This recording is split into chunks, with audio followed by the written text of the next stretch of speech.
All right, Mitch, you ready for another 5-minute post-game show, courtesy of Post-Game Pints? Canadians victorious over the Winnipeg Jets 1-0 in Game 2. You ready to go? I am ready, Sean. I hope you're ready. Let's start that clock. I'm going to be ready and tee things up with my Libras beer. That's the noise I want to hear. All right, so how do they do it tonight, Mitch? Well, they did it pretty simply by playing very structured and well defensively, getting a couple timely saves by Carey Price, remaining in their structure, and capitalizing on a chance shorthanded. The recipe wasn't very complicated tonight for the Canadians, and I don't care about style points. It's the playoffs, and the only thing that really matters is wins and losses, and tonight they got to win, and they're up 2-0 in their series with the Winnipeg Jets.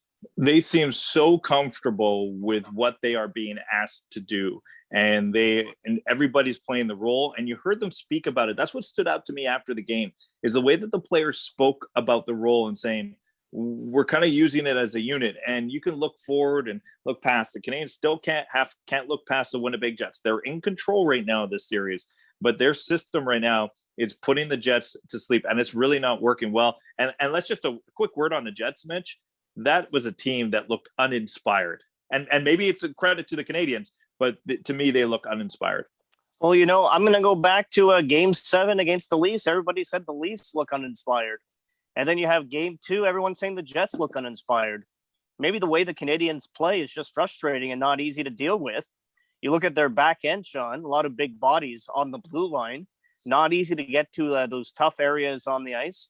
I think the defense is doing such a good job getting into shooting lanes, especially when you have snipers on the ice like Connor for Winnipeg or Austin Matthews for the Maple Leafs. And then you got a really good goalie where there's not a lot of second chances in front of Carey Price. So, yeah, you could say uninspired by Winnipeg, but I'll say, nah, it's all about the way Montreal is playing in front of Carey Price.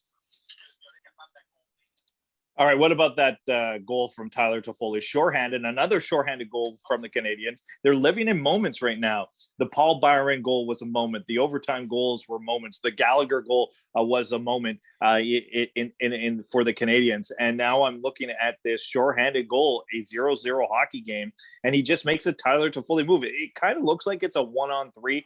Lekkonen's driving on the outside. He could have dumped it in. He was at the end of his shift, but he saw something and said, I'm going to challenge them, and I'm going to do what Tyler Toffoli does.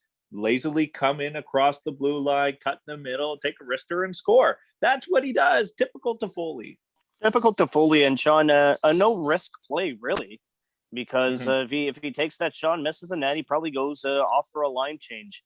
Toffoli is one of only a handful of Canadians that can beat a goalie from that far out. He beats a really good goalie in Hellebuck with that shot.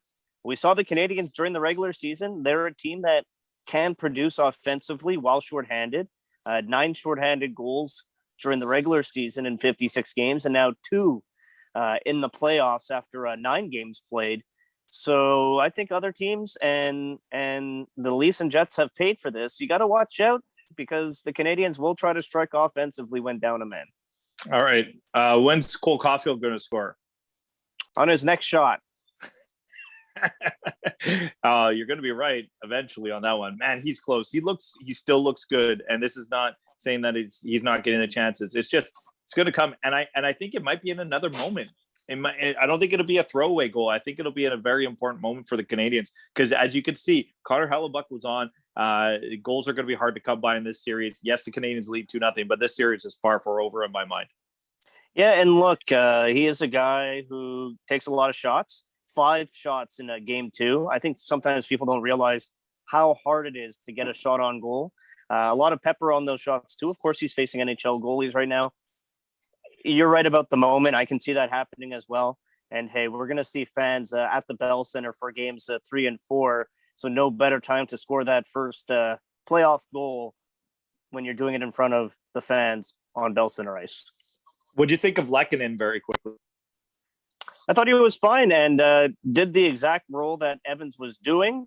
Didn't look out of place, worked hard, and obviously that's the shutdown line for the Canadians. They play the difficult minutes, and the final score is 1-0. So everybody, I think, deserves thumbs up when you look at the Canadiens roster top to bottom. Yeah, the penalty kill did a great job again, and it's really been their bread and butter. And Carey Price, I know we didn't even mention it, 30 saves, gets a shutout, whatever, just in passing. Ho-hum.